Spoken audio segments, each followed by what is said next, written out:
What a time to be alive.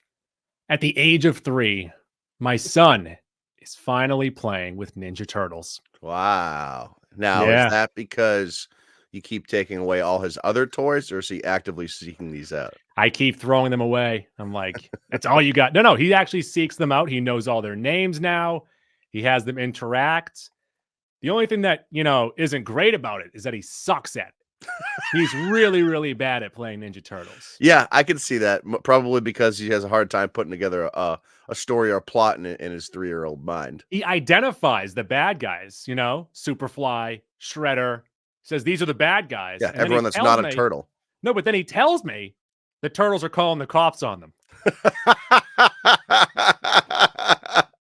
It's a really quick story.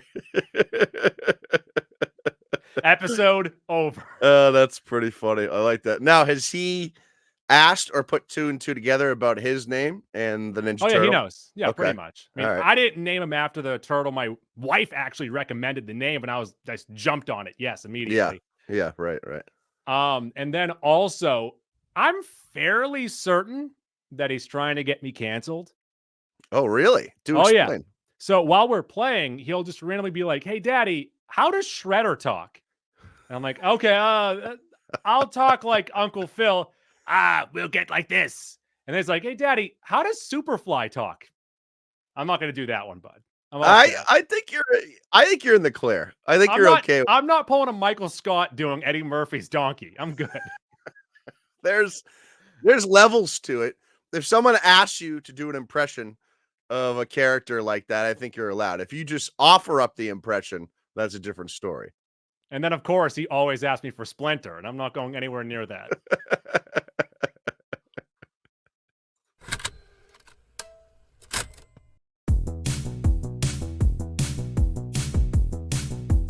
One goo, 3, yeah! Goo. Jaws 3. Goo. King of Queens. Goo. Meryl Streep. Goo. Entertainment. I'm Goo. And I'm Mac. And we are the Mac and Goo program, the Hamato Yoshi and Oroku Saki of podcasting. Yes, that's what we're known as. That's what across the country. That's what everyone always says about us. Previously, we were the Care Bears of podcasting, but now we're edgy. Ooh, you know what? That's a great point. I think that we have evolved in so many different ways that we can lay claim to all sorts of original titles. And also, one day you are going to stab me in the back. No, that takes too much effort. I would stab you in the front. I stab you in the back. Am I the Oroku Saki of this situation? I don't know. I feel like I guess I would make more sense as a Rokusaki, but it's just too much effort. Go on Twitter right now and tell us who Hiroku Saki is. I'm sorry. Yeah. No, I messed up the names. Oh, Orokusaki. It's I said Hiroku though. Yes, wrong. second time around. My You bad. did. Yeah. I messed it up. Whatever, Mac. What are we doing today? Today we're doing another edition of What Have You Been Watching? What have you been watching? What have you been watching?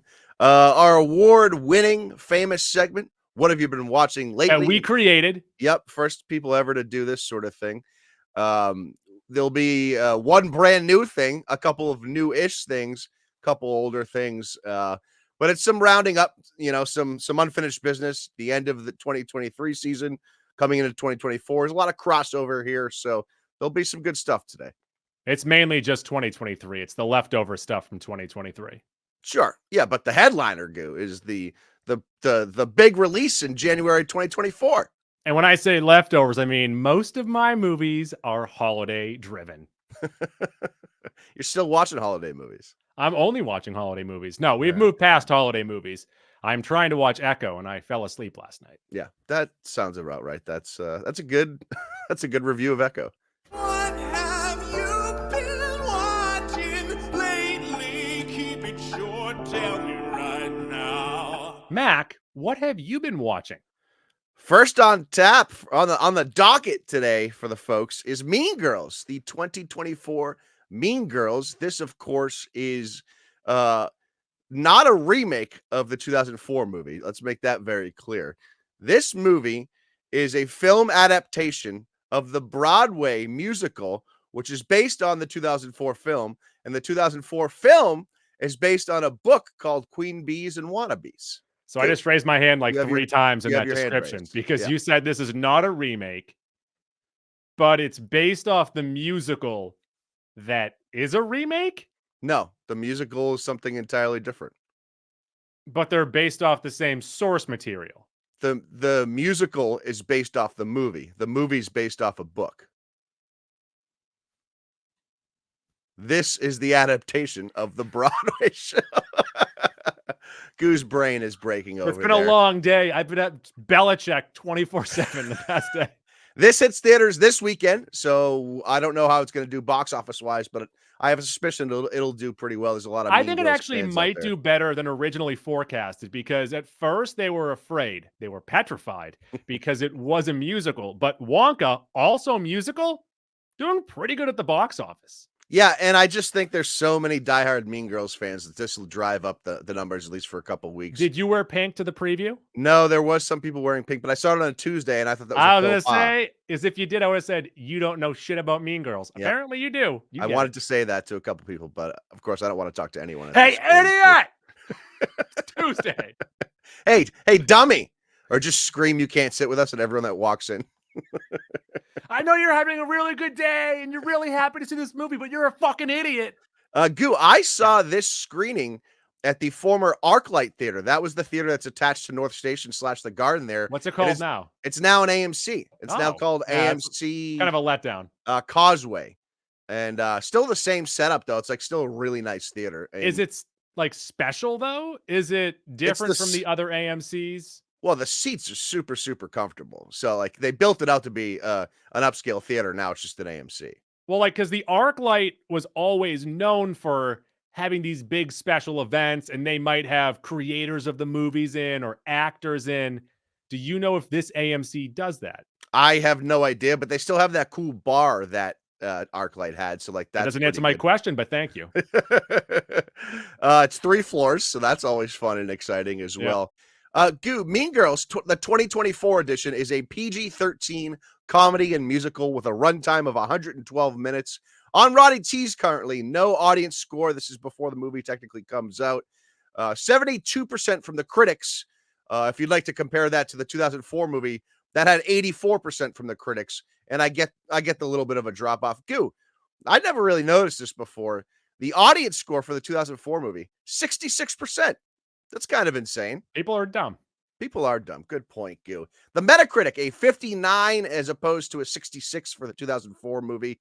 And Goo, this movie still written by Tina Fey. I think she also penned the Broadway show. That makes a lot of sense. So once again, this is a musical based off of The Broadway the show. Broadway show that is based off of the book that is based off of the movie. No. The Broadway show is based off of the movie. The movie is an adaptation of the novel Queen Bees and something else. Queen Bees and Did Wannabes. Tina Fey have something to do with the book No, she loved the book though and turned it into a script. and turned it into everything?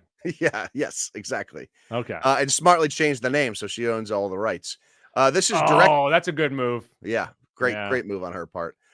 Directed by Samantha Jane and Arturo Perez Jr. You wouldn't know them from anything. I think they did a lot of music videos actually, which I guess makes sense when you have a musical. You want someone well versed. Would I know any of their music videos? I didn't look long enough on Anything from the IMDb. late 90s when they used just like the fish holes? No idea. No That's idea. too bad. Didn't do enough research on that, Goo. You can look at that when we get off A the nice air. Busta Rhymes music video? Synopsis, Goo. Katie Heron is a hit with the Plastics, an A-list girl clique at her new school when she makes the mistake of falling for Aaron Samuels, the ex-boyfriend of Alpha Plastic, Regina George. Now, go ahead, Goo. You got another question here?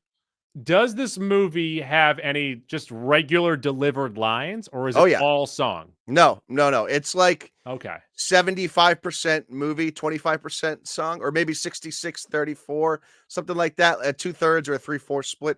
It has a lot. It has most of the bones of the original movies, but some scenes get turned into songs.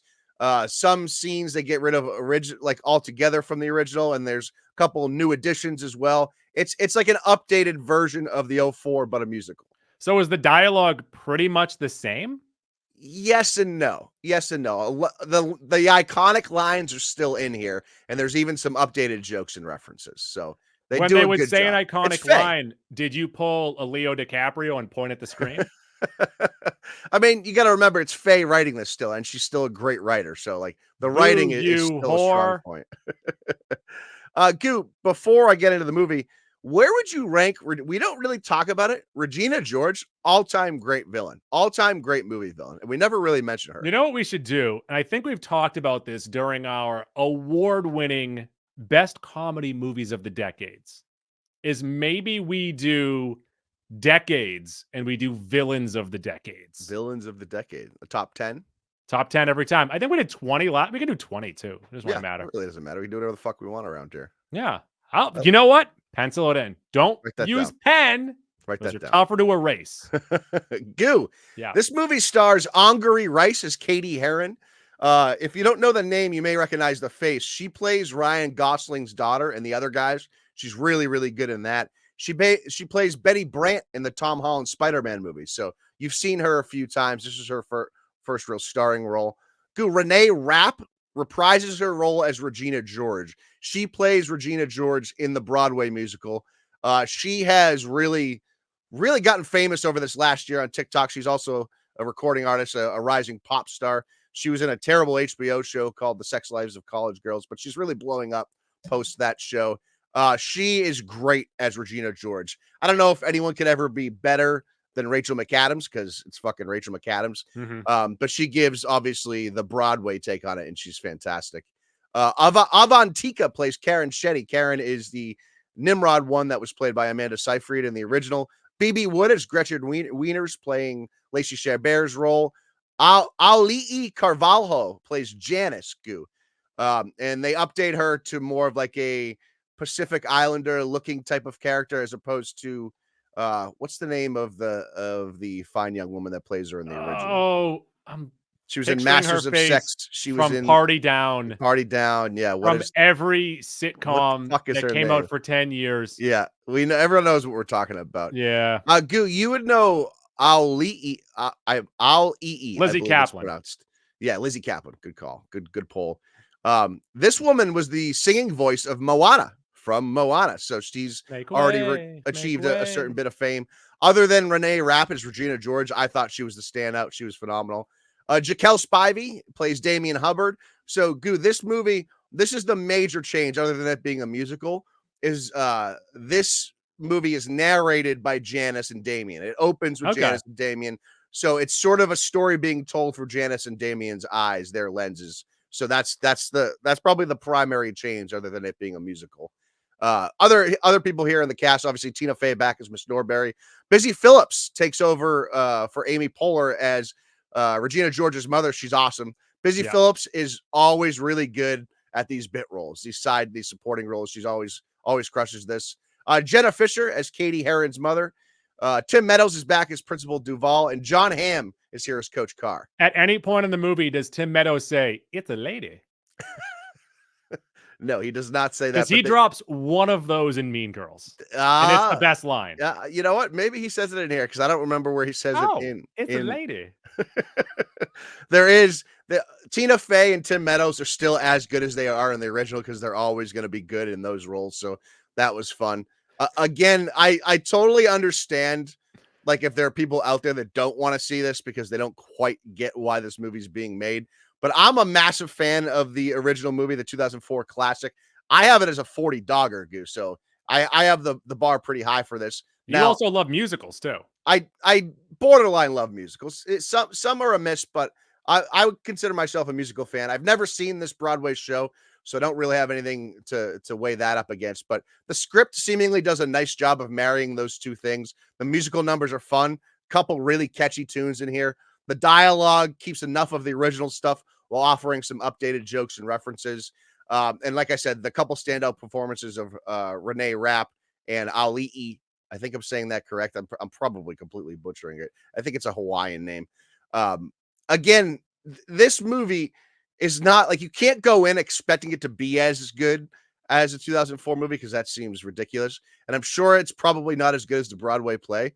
But for something that is combining those two, and I feel like it's scratching an itch. Like to me, um, and they're trying really hard over the last few years to corner the female comedy market. Like they're putting these things out. They're remaking male comedies as female comedies. They're They're just going kind of woke, reproducing this. and they're going broke doing But there's so. an itch there that needs to be scratched, and I feel like this does a good enough job of that. So I feel like if you're a fan of the original and you can tolerate musicals, you're really gonna like this. I have it sort of in that. I think I want to say 34 hot dogs. I'm gonna give this. And again, the original is 40, so it's not as good as that. It's a tier or two below that, but it really made me. There's a joke in here, Goo. That are you gonna see this anytime soon? Maybe not in theaters, but I am going to see it. All right, there's a joke involving the talent show in here that made me belly laugh for like 2 minutes. It fucking absolutely killed me. It's such a simple but nice updated reference that really is going to hit this crowd, so it killed me. Really good laughs in here. I can't recommend it to everyone because again, it's a musical, but if you like the original, I feel like you're probably going to like this movie. So you're recommending it to people that were borderline on the fence. I don't know if I want to see this. Yeah, if you were borderline, it's good enough to go see. I don't think you're going to be upset going to the theater. Say if you paid money, you won't be upset. Are sitting on a fence. Mac is walking over there. He's waddling over there, and he's just nudging you towards the movie. Yeah, it's a thumbs up. Would you compare it musical-wise closer to Grease or Grease 2? I've never seen Grease 2. I refuse to see Grease 2. May I recommend Grease 2? No, you may not. Well, my birthday's coming up, so we're going to watch Grease 2. Yeah, I'm going to be out of the country that week. We're going to bowl tonight. We're going to bowl tonight. I do like Pfeiffer's, but that's really about it. All right, Mac, let's get to the next movie up here, and that is The Holdovers, currently on Peacock, rated R, comedy drama. Comedy is really loosely used here. There are It's a dark comedy. There are some laugh out loud moments, like actual belly laughs, but the consistency of the jokes are not there. So don't go into it expecting laughs. And some of it aren't even joke telling. It's just situational stuff where you're like, oh, that's a really funny situation. And there's not all it's sort of unspoken. So that is sort of like a dark comedy staple. So go into this thinking more of like a drama family type movie with some humor. It's mostly a bottle episode. Yeah. It you know what? This and the movie I'm going to talk about in a couple feels a little bit like a mini series, actually. Runtime of 133 minutes on Roddy T's and 96% from the critics, 91 from the audience, Metacritic 82. That is good. Very good. Anytime you sniff an 80, that's real good. And as we've seen, Goo, this movie is being nominated and winning awards. Written by David Hemmingson. By the way, also you can add Christmas to the genre as well, or holiday theme at least. Yeah. He did lots of TV. The family type of stuff. Yes, lots of TV and nothing else that has made the mark until now. Directed by Alexander Payne. Election, The Descendants, Nebraska Downsizing. Also wrote Jurassic Park 3. Alan. That's the line I know, so he deserves credit for that. Synopsis: a cranky history teacher at a remote prep school in Massachusetts is forced to remain on campus over the holidays with a troubled student who has no place to go. Student as in one. Yeah, starts out as students and really just boils down to really just three main players here. You don't need to know any other names. The main three here, Mac. Paul Giamatti, who is Paul Hunnam. He plays the professor. Yes. Divine Joy Randolph, who is Mary Lamb. She is the cafeteria worker. And Dominic Sessa, who is Angus Tully. These three characters, from tip to tail, the evolution of all three of them, where they all end up is perfection. Yeah, and the more I'm removed from watching this movie, Goo, because it has been probably 3 weeks now since I've seen it. I was struck by Giamatti and Sessa's performances as the professor and student. Yeah. But the more I've removed myself from it, the more I've loved Divine Joy Randolph's performance, because she's really the glue that pulls everything together and makes it all work. Because the other two are a little extreme, and she's right in the middle. She's the warm porridge. She's really what makes this movie wholesome and a family-ish type of movie. But also, so we go from a Christmas Eve setting with her to where she then goes after that, and it's such a great turn for her. Yeah, it really is. And you can tell, and this is the nice thing, all three characters are very different, but they all are sort of dealing with an old unspoken trauma in their own rights, and that's really what pulls them together and why they become, for lack of a better term, family. And that's really what this movie is about, is like showing you that different people from different backgrounds can still come together and sort of like learn to love one another or care for one another. And it's just, you just feel really nice after watching this movie. And also, each of the three characters need each other. So, Yeah, like, the one needs the other two it's like to a get where like they a need to chemical go. balance. Yes, yes. It's imperfect without the one of the three, but all three together, it's just a perfect match. And also, one of my biggest pet peeves in movies is when children or teenagers speak like they're adults. Yeah, Whereas Dominic Sessa in this movie, Angus Tully, just talks like a kind of advanced teenager, but is still very immature. yeah, he talks like a 16 or 17-year-old that is clearly a bright kid, but doesn't care. He's got an advanced vocabulary, but he's not applying himself. And obviously that theme comes up in the movie. And he's also extremely ignorant to certain things that are happening. So this is happening in 1970 into 71. And, you know, Vietnam's happening. And he doesn't quite understand some stuff that certain people are going through. And you see that in the movie. Right. Yeah, it's just, this movie is just so well written. It's really well layered. There's a lot of things going on screen and sort of off screen that you have to read into and read between the lines, but it's not like, doesn't make you work hard as a viewer.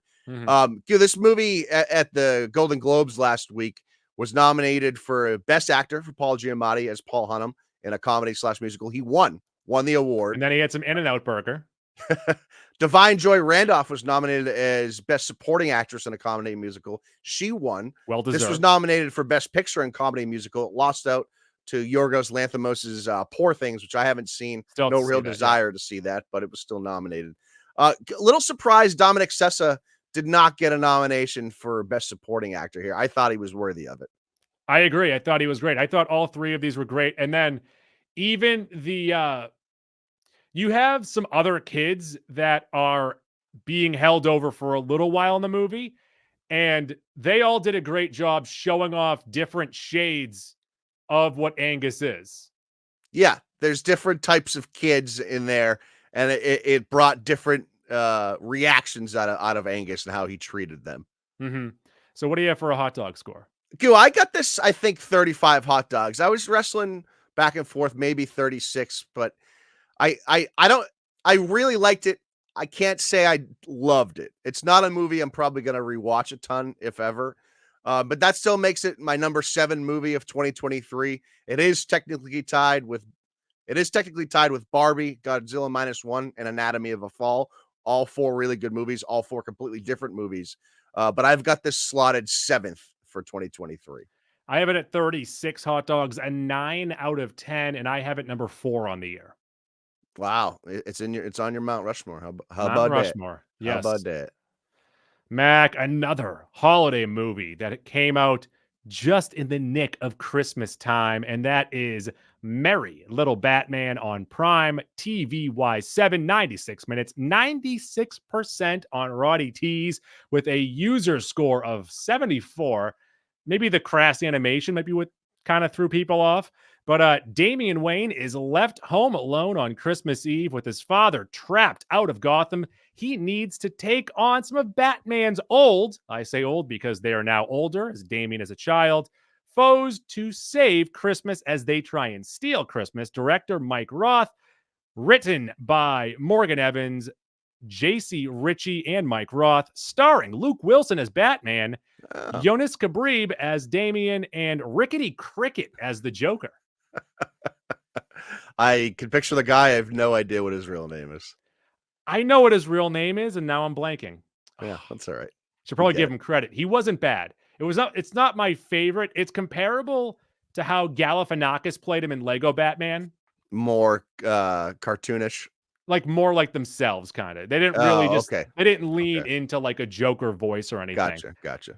But the animation the animation's not great. It's not my favorite style of animation. It's very childish, kind of crass, Simple. but it's a kid-centric story. Very simple. It's a kid-centric story. You know, it's a young superhero taking down all the bad guys. My 3-year-old loved it. He sat through the whole thing. Oh, that's awesome.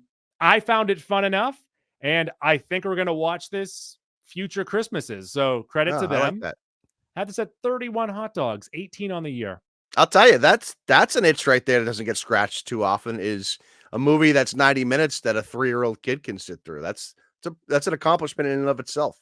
They also ended it, not to give any spoilers away, but Joker sings Jingle Bells, Batman Smells.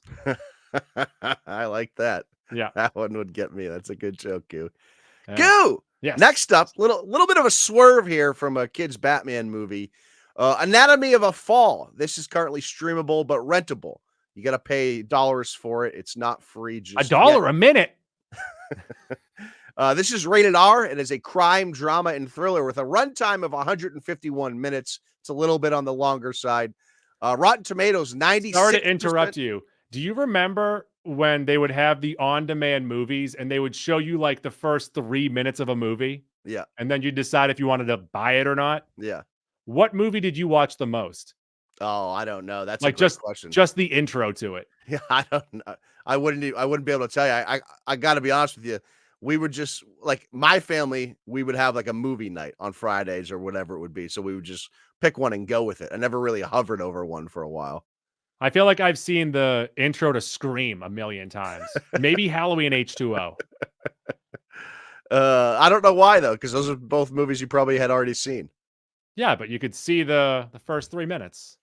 Scream's a good one to watch the first 3 minutes of. That's a real good one. Yeah. Goo, Anatomy of a Fall, 96% from the critics, 90% from the audience, on Metacritic and 86. So everyone is watching this, coming away really liking it. This is written by Justine Triet and Arthur Harari. I believe they are a writing team. This actually won Best Screenplay at the Golden Globes last week. So this now, I think, has an inside track to win that same award.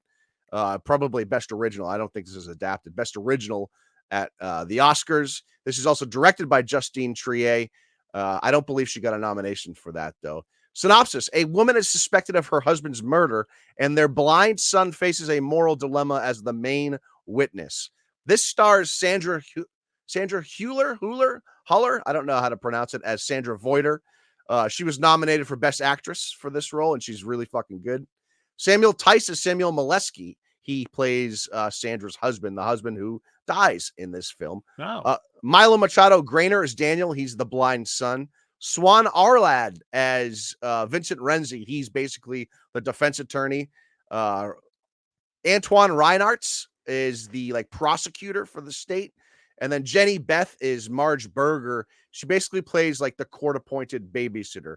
Since this is a trial where the mother is suspected of killing the father, the court kind of puts someone in the home to make sure things are on the up and up. This is a French movie, but there's actually a ton of English in here. I believe the main actress is actually German originally. It's probably maybe 60% in French, 40% in English. So you will need some subtitles. It's a courtroom drama, but it actually feels more like a mini series than it does a movie. It's not segmented that way, but the character development and the way it's written and how it plays out just feels almost more like a show than a movie. Again, you will need a little bit of subtitles, especially for the in-court stuff. This was nominated for Best Picture in the drama category. Of course, Oppenheimer won. Talking about the Golden Globes here. This won for Best Picture in non-English language, so it is technically a French film. Won for that. And then Sandra Hüller was nominated for Best Actress, lost to Lily Gladstone for Killers of the Flower Moon. This is one of those movies that is not for everyone for a number of reasons. Number one, the pacing is a little slow. It's procedural because you're dealing with law and court case stuff. It's very real. There's not a ton of shock and awe. However, the death happens in the first 8 or 10 minutes of the movie, and it really ropes you in, and you're trying to figure out what the fuck happened, what went on. It's a good little investigation. Does dice fall out of anyone's pocket? No dice. No. Were you watching for that the whole movie? Yeah. you're just not sure how he died, and that's like a good enough reason to keep you watching. And then obviously the acting turns out to be real great. The other wrinkle in here, Goo, is that the son of the couple had a recent prior accident, and he's now like legally blind, so he can see a little bit, but not a ton. And that put in like an added stress on the parents' relationship, and that's something like the investigators are trying to like claw at. The one thing that was like jarring for me, and it took me a little bit to get used to, I was like confused for a couple scenes, is the French legal process is just not even close to the American system. So there's like a couple scenes where you're like, what the hell are they doing? Why are they doing this? And you figure out it's just like the French protocol that happens in a murder trial. The dude that plays the prosecutor in this movie, oh, what a son of a bitch. So great acting job. I wanted to punch him so bad. Just a snide little cunt of a man. Just so fucking annoying. When you see him in his robe in the court, you just want to sock him. He does a great job. One of the better he villains from the year. comparable to Robert De Niro in Killers of the Flower Moon? This guy, so De Niro is just an outright bad person. This guy's like Yes. working for the state and is seeking justice, but he's fucking a real son of a bitch about it. It's bothersome. It's purposeful. He's supposed to be that way. The downsides, and obviously it's not for everyone because it's a French movie. It's slowly paced. There's not, you gotta buy into the death and then the acting. It just lacks that sort of wow or jaw-dropping moment, even with the conclusion of the case. There is a real great scene, though, to conclude the case. Okay. I've got this 35 Hot Dogs. My number 9 movie of 2023 falls just behind The Holdovers, which we just talked about, and Godzilla -1. It's going to get talked about for the next couple months during award season. It's an incredibly well-acted movie. I think it'd be really hard to not like it, but I could see not loving it because it lacks the pants tent, I guess, is what I'm saying. All right, let's move on to a movie that is filled with pants tents, and that is Thanksgiving, rated R, 106 minutes.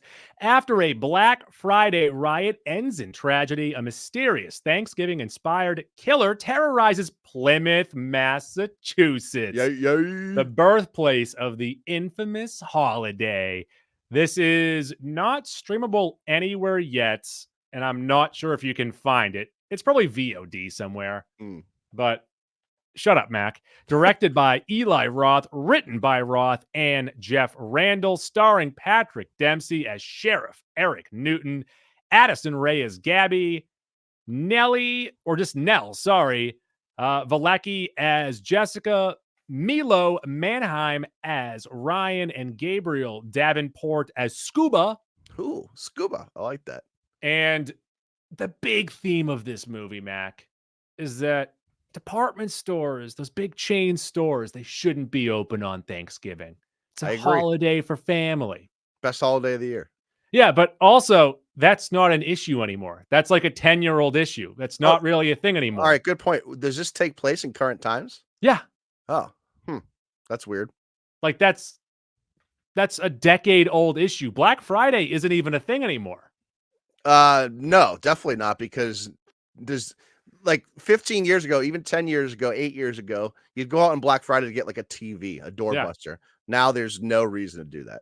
The first 15 minutes of this movie is on the first Black Friday, where the Walmart-like store has all these people outside trying to get in, trying to break down the doors, and then the owner's kids get in there early and they're taunting the crowd, and they have the waffle maker that everyone wants. You know how that goes, Mac. Right. And then there's a tragedy where people crash through the glass and it's just a stampede and people are murdered because of the stampede. The first 15 minutes of this movie is fucking amateur hour. And I was so close to turning it off, being like, this is bad. I hate the dialogue. I hate how this is acted. I hate how this is shot. The gore in this does not look good. I'm happy that I stuck with it, though, because it's a pretty good little slasher movie. Oh, all right. Okay. Yeah. Not bad. Yeah. Has really creative kills, holiday themed, Thanksgiving themed, and it has a Texas Chainsaw like gore to it, like a I don't want to get into any of the kills. I don't want to give away any of the kills, Sure. but they're gross. There's some gross stuff in here to the point okay. of like, I actually had to turn my head from the screen. Ooh, really? I That bloody? know. That gory? Not bloody or gory necessarily, but it's what the killer does to some people. Oh, does anyone get stuffed like a turkey? I don't want to give anything away, Mac. All right. Okay. Also, maybe the thing that you'll like the most, it is in Boston. Now, Goo, are you more of a South Shore or a North Shore guy? I think I'm North Shore, especially now that I'm constantly in Saugus and then going beyond there. If I would prefer to travel to the North Shore. It's easier to same. travel than getting to the South Shore, but the South Shore has better beaches. Also better pizza. Yes, it does. North Shore pizza is also trash, though. Agreed. It's just fucking provolone on bread. That's not pizza. That's gross. That's a style they're trying to make their own. People are like, no, please stop. But you want to give me them roast beefs? I do love a nice three-way. Would Make you it take sloppy or I don't want it. roast beef three-way versus South Shore bar pie? What you got? Roast beef three-way. Oh, I'll go bar pie. Okay, that's the Twitter poll this week. So it makes us Pop on the different, that makes social us great. media. Roast beef or pizza, guys. Hear me But, out like, on this. This yeah. is my reasoning. I think it's harder to make a good bar pie than it is to make a good RB three-way. It depends. The places up there do a good job of using good roast beef. Mhm. But if you look elsewhere, sometimes the roast beef is trash. No, sometimes it's bad. terrible. Yeah. Oh, I agree. I don't want to throw any possible future sponsors onto the bus here, but like Kelly's roast beef tastes like trash. I haven't had it in forever. Even from the original location, you think? I haven't been to that one in a long time. Yeah, me neither. It's probably been like 10 or 12 years for me. But I love the fact that this movie is constantly name checking just random towns and cities in Massachusetts. Yeah. And then calling the citizens of said town or city pussies.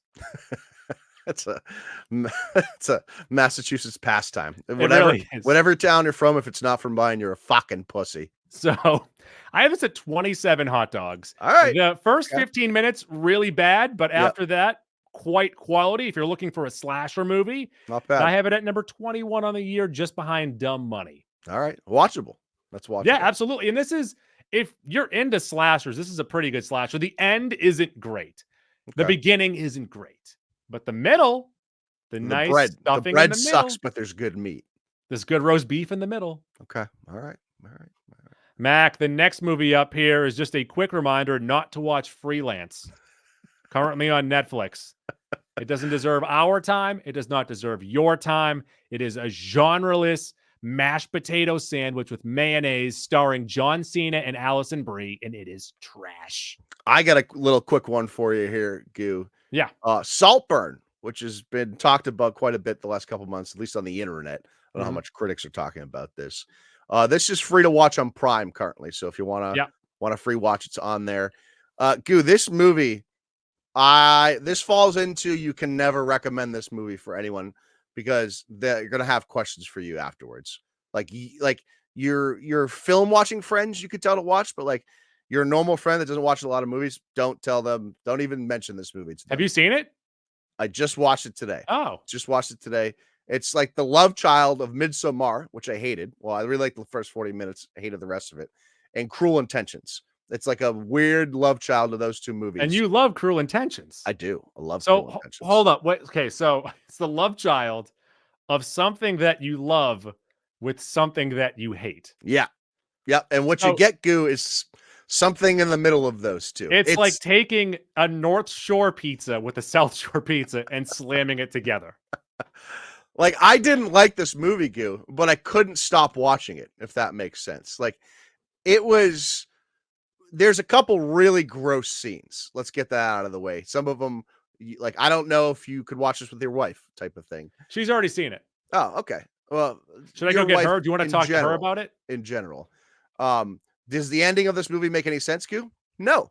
Does it undermine the whole movie? Really? Yup. Is it kind of cool? I guess. Like, it's like it's He's sort a of con like man. He's a con man, right? yeah, it's a bit of a usual suspects thing, I guess, at the end, but it doesn't make any sense whatsoever. So you're telling me that it's Midsommar, Yeah. Cruel Intentions, Yes. Usual Suspects, Yep. and there's a dancing cock. There is a dancing hog in this movie, Goo. It's out there. It's set to that song, Death on the Dance Floor, whatever the fuck it's called. It's all the rage these days. I think I gave this like 26 or 27 hot dogs. Like this, it interested me enough that I watched the whole movie, and the performances are great. Rosamund Pike is always good. Carey Mulligan. So the director of this movie directed Promising Young Woman, which came out maybe 3 years ago. I loved that movie. Starred Carey Mulligan. Yep, great movie. I think it's Emerald Fennell is her name. She needs to. Some people can start asking her questions. She's directed some real fucked up shit. It's hard to even have a conversation about this movie, Goo, because it's just bizarre. Bizarre enough that like you could watch it and like we could have a conversation about it, but not bizarre enough that we could do an episode on it, if you know what I mean. Like there's just some weird questions left at the end. I can't recommend it to anyone, but like I am interested to hear other people's thoughts on the movie. Like, do people like this movie? Just text my wife. I find it hard to like, but I don't think I hated it. I just simply didn't like it. Although, like mid-20s for a dog score, I don't know. Throw it at the wall if you're bored. Fuck it. All right, so Midsommar, Cruel Intentions, Usual Suspects, and Rockadoodle.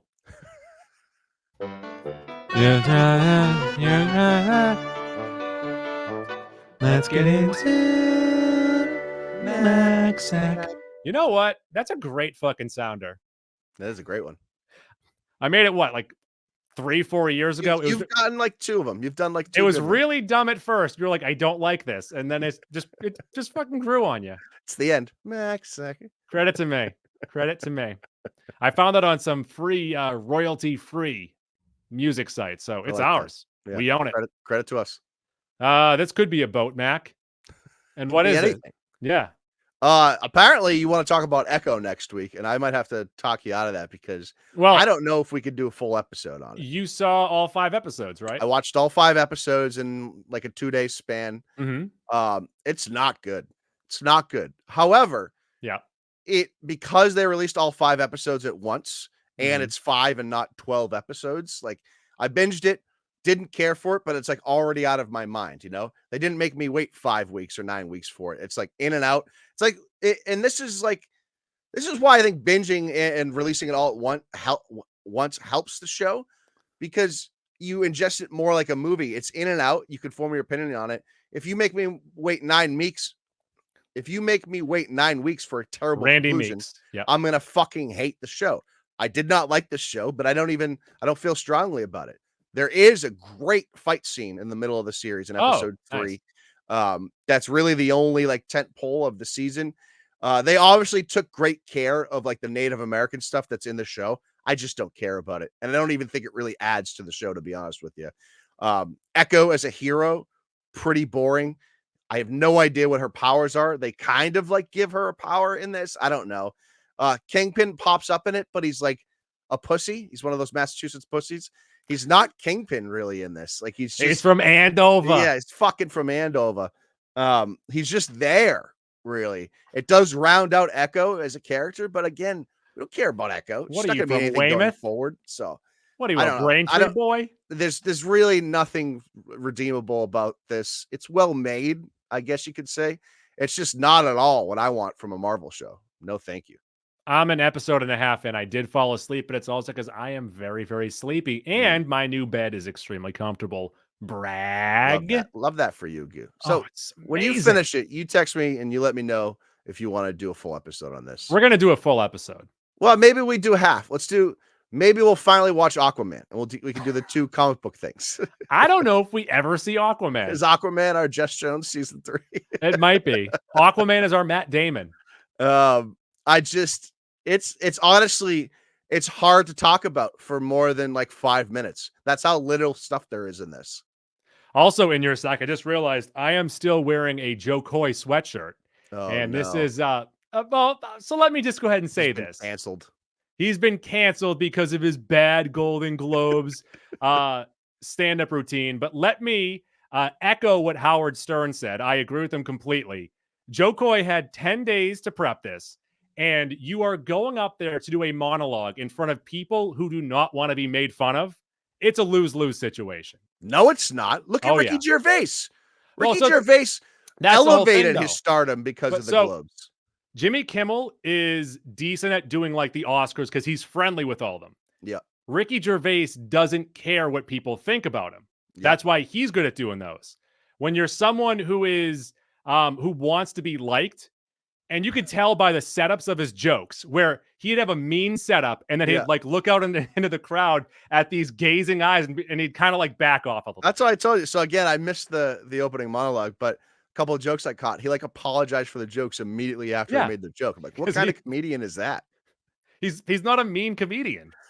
Also, I'm pretty sure I learned now this might not be accurate, but I'm pretty sure his real name is Glenn. Yes.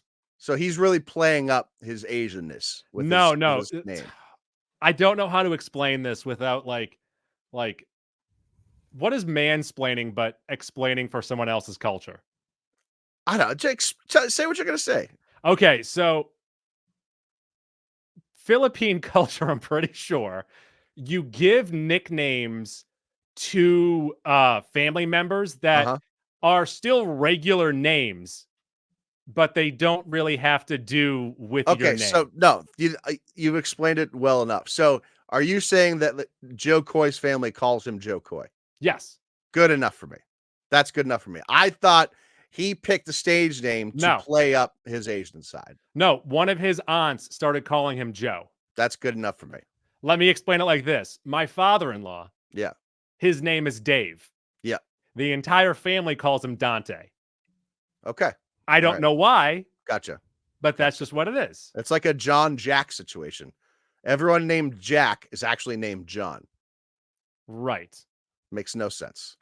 Pretty much, but that's me mansplaining other All right. cultures. No, you did a good enough job. I think that sufficed. I offended everyone. I'm going to be canceled now. This is good Joe Coy talk 2 episodes in a row. I know. Well, probably the last time. So, all right, Mac, where can the people find us? You can find us on Twitter and on Instagram at Mac and Goo Podcast. Every other platform, we are Mac & Goo. It's Mac Shift 7 Goo. It includes Facebook, Stitcher, TuneIn, Castbox, Spreaker, Google Play, iHeartRadio. We're on Spotify. More importantly, we are on Apple Podcasts. Get on there, rate, review, subscribe, 5 stars. If you do that, we'll get you a free Mac and Goo t-shirt from the folks over at Watertown Sportswear. That's Watertown Sportswear on 34 Mount Auburn Street in Watertown. WatertownSportswear.com, expert screen printing and embroidery. We've actually gotten about 4 in the new year so far. Really appreciate it. Keep on writing those reviews because they make me happy. And are we going to get them t-shirts eventually? If they ask me for a t-shirt, I'll send them a t-shirt. What am I going to do? I put up their review. Okay. I'm not going to like search the web for people's like usernames on Apple Podcasts. Like, all right, if they slide into the DMs. So you hear slide that? into the DMs. You hear that give us review a writer? name, Slide into the DMs and we'll figure it out. and you'll at least get a pen. We'll get some shirts. We'll I'll get talk some to shirts Hayes. and pens. Okay.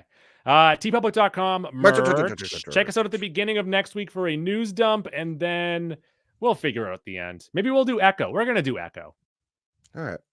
I mean, I've already watched it, so it's easy enough for me. All right. So Tuesdays are goose days. I abuse kangaroos. Bye.